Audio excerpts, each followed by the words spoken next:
Subscribe to the channel. Thanks. r/AskReddit. Human resources employees, what are your best hour nightmare stories? I'm on the hour team that supports a wide variety of us sitters for our company, including our colorful Florida locations. This is the best story I heard. We had some woman trying to avoid doing work by sitting out in her car in the parking lot. While she was hiding out there, she needed to use the restroom.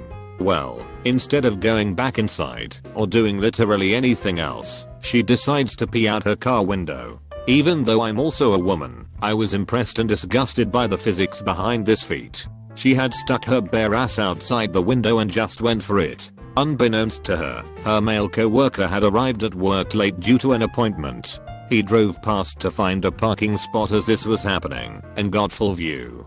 He then reported the incident to us. One of our people had to investigate this, and sure enough, parking lot cameras could corroborate his story. Our person confronted the woman. Her response, "Well, how did he know it was me? It could have been anyone." We thought, okay, fair enough. The cameras aren't CSI grade zoom, so we only saw the ass part. It was harder to completely identify the face. So we went back to the male peer and asked how he knew it was her. His response, "Oh, it was definitely her. The face tattoos are pretty recognizable. We definitely don't get paid enough for this." Came into work early for a morning shift, work in an industrial lab. Heard noises from the back corner of the office portion of the building, but can't make out what they are because of distortion. Head that way to see what was going on as I was the only one there, so I thought, at 3 AM. See my lab manager fucking the district manager, her boss, while the hour rep for the district is sitting there, enjoying the view. I noped and went to the lab and tried to forget what happened. Saw a guy blatantly lie in his recruitment form. Watching him fill it out in front of me, it was total bollocks. Apparently he was 15th in line to the throne, went to Eton, studied at Oxford, and served in the army for 9 years, after training at Sandhurst. Not bad for a 21-year-old, who had in fact spent 3 years in a young offenders institute, battling a drug problem. My job is a constant owl nightmare. Boss has slept with coworker A. Coworker A is married to coworker B. Coworker B plus A have been married, unhappily, for 10 years or something now. B has no idea, even though B invites boss over for dinner once every other week. Boss is now dating new coworker, my best friend lol, and has already gifted her $2,000, despite another coworker suffering from cancer and barely being able to pay the bills when he was still working. My other boss, who owns other lesser half of company, has called me a narcissist in a meeting. Told me literally there are no such things as business ethics. That's barely the past couple months. Been there for 4 years. Sorry, not ours. We don't have one. My friend was doing hiring for a staffing agency during college. A guy who we went to high school came in looking for a job. He told the candidate that he had 2 jobs. One paid 10 an hour and the other paid 11. The only thing was that the 11 an hour job requires a drug test, and if you fail the drug test you can't get either. He said that he wanted the 11 an hour job. Now we knew him well enough to know that he liked smoking. So my friend reiterated the drug test fail rule. Dude said he was good on Friday to take the test Monday. Come Monday he took the drug test, pissed hot for weed, cocaine, amphetamines, and some other shit that gets out of your system in 48 hours. I was sitting in the hour office with one of the members of ours. I was waiting on her to finish a form so that we could go eat lunch. Suddenly, this guy comes in. He was a young temp employee and had only been there a week or so, and says he has something he needs to talk about. I start to get up to leave when he blurts out that he doesn't like that fact that there are so many gays and lesbians working in the company. Once he says that, I sit right back down. The hour employee asks him to clarify, and he goes on about how his trainer was gay and his team lead is gay and his manager is a lesbian. All true, and he doesn't feel comfortable working around all these gays and lesbians. The hour employee asks him if anyone has ever sexually harassed him, which he says they haven't. She then says, "So you want me to fire these employees, strictly based on their sexual orientation, just so you don't feel uncomfortable?" He says yes, after which she tells him to leave the office. She then calls in his manager and talks with her about it. He ends up quitting by the end of the week. I work in recruitment, so not exactly hours. A guy had applied for a job that required a DBS check, police check. He filled the DBS and all his other checks flew through. The DBS came back as he had committed a crime in the past. Now and only the guy who will be applicant's manager and a senior in our department can see the DBS result. He called the department and happy the job had been withdrawn. He then sent a long email in begging for another chance. He said when he was 17 he beat 2 women up, then threatened the cops with a gun. We're in the UK, so guns are pretty rare, especially in the 1970s. He went in to detail about the attempted rape. This dude wanted a job in a hospital. It's a no, mate.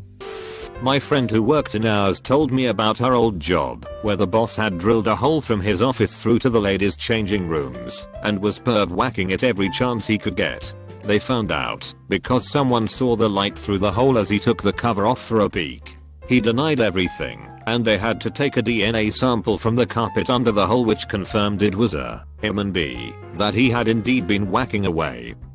Not in ours, but my previous senior manager was renowned for sleeping with colleagues. He was married with kids. Before I started there, I remember seeing a huge banner plastered across a footbridge that everyone leaving work by car had to drive under to get to the motorway. The sign said, "Joe Blogs, not actual name, cheating bastard." Turns out he was cheating on his wife with a team leader from another dept, and was cheating on his mistress with another team leader from yet another department. Both the team leaders found out about each other and had a massive fight in the reception of the building. By the time I started at the company, both of the team leaders were no longer working there. I used to work for a company that is an hour nightmare. Several events occurred. I was hired as a director of quality/regulatory, so I come in and start sprucing up documents, policy and all the essential stuff. A VP of sales doesn't take too kindly to fixing the stuff they were lying fraud about and tells me in front of ours, "I'm going to make you so miserable that you quit this job." Still works there. Another sales guy went into a coma, health issue, and the higher ups decided that they could fire him to keep their insurance cheaper and not pay out his life insurance. Luckily ours pointed out the potential lawsuit. After they debated the cost of the lawsuit and whether they could win, they kept him on until he passed a week later. When I left, I had my own company. They decided they owned any IP I created when I was employed there. I had no contract and non-competes aren't legal in my state. The C-level employees all were convicted of corruption in multiple countries and are in jail.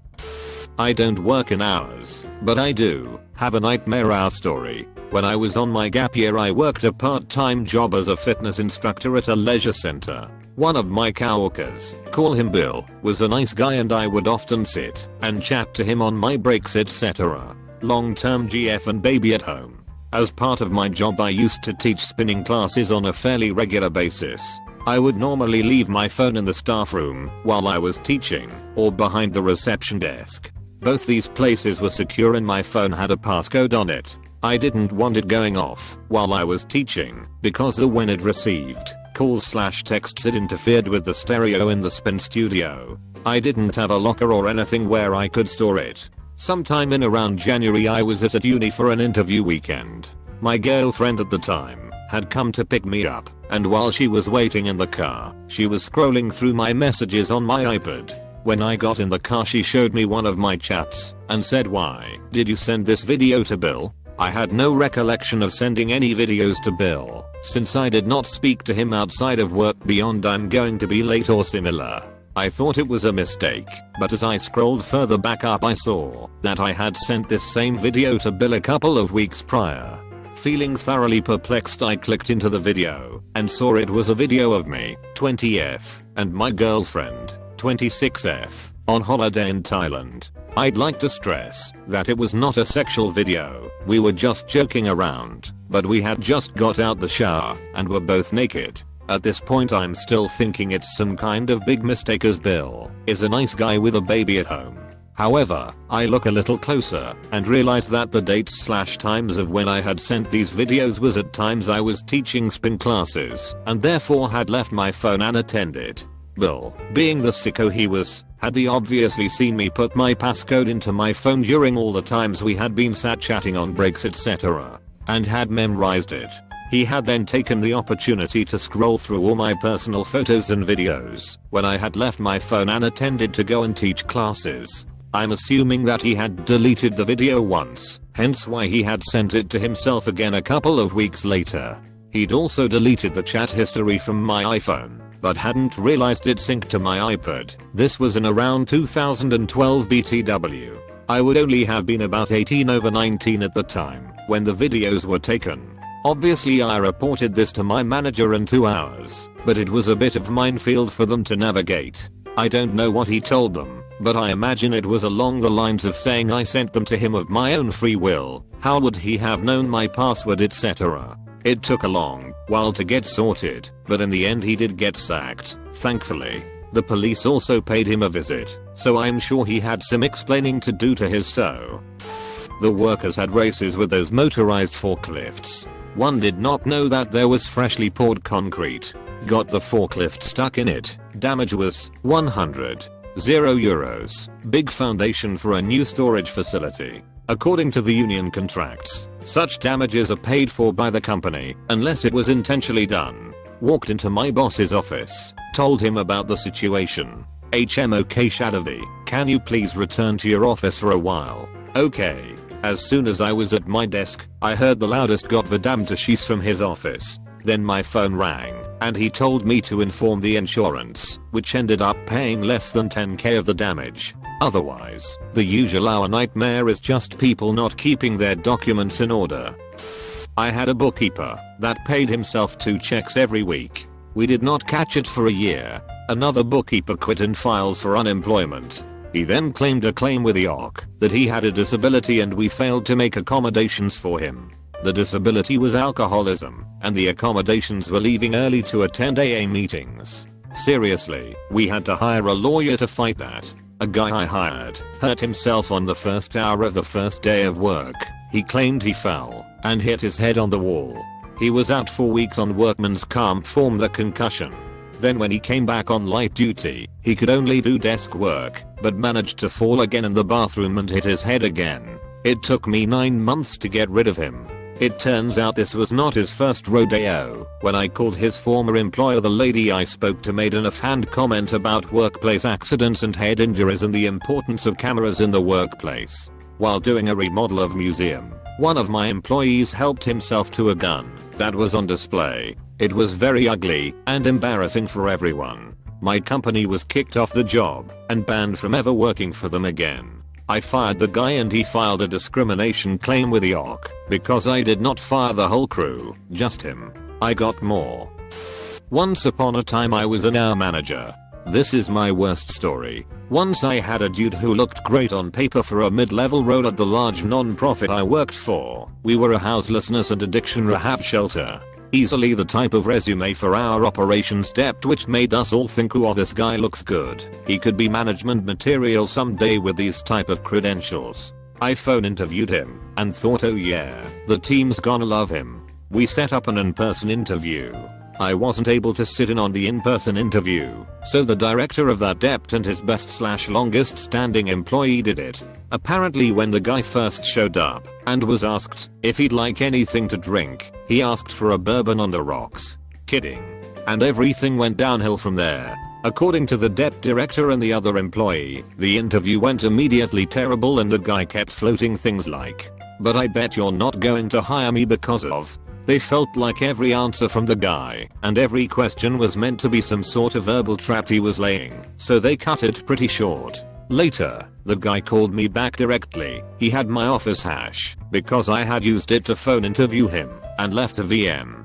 He started by saying essentially, "Thank you for the opportunity, but I really didn't appreciate how you guys clearly didn't want to hire me because I'm a male / I'm too old / I'm a father / I have a chronic medical issue / I was an alcoholic 10+ years ago / I was once homeless / etc etc." All of these are verbal traps, and I'm 100% sure he was trying to trap us so he could disparage the organization and sue us. I can say definitively that none of these were true. We weren't thinking of any of these things, and we were damn near ready to hire him before the interview had he done as well as he did on paper and in the phone interview.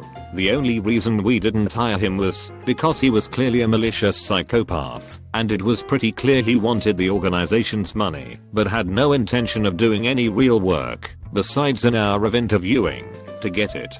I had to bring the issue up with our CR and CFO, and we drafted a very clear statement in return, which I left by voicemail and email. Dear Mr. Thank you for the opportunity to interview you. In response to your prior communication, we feel it very important to clarify that we have not yet decided on a final candidate for this role, and as we discussed in both your phone interview and your in-person interview, the only consideration we will make when deciding on a final candidate is whether one's professional qualifications match the needs of this role. Thank you for your time. We will keep you informed on our final decision. Sincerely. I had a friend working at GM when I thought it was a good idea to test everyone on the skill set needed for their department regardless of how long they were in their position. Long careers, 15, 20, 25 years were ruined because even though they worked there for a long time with a long string of great performance reviews, they didn't pass the test that measured what I thought was required for the department. Say you're a materials expert working in a design department. You may know barely enough in the CAD system to draw a cylinder.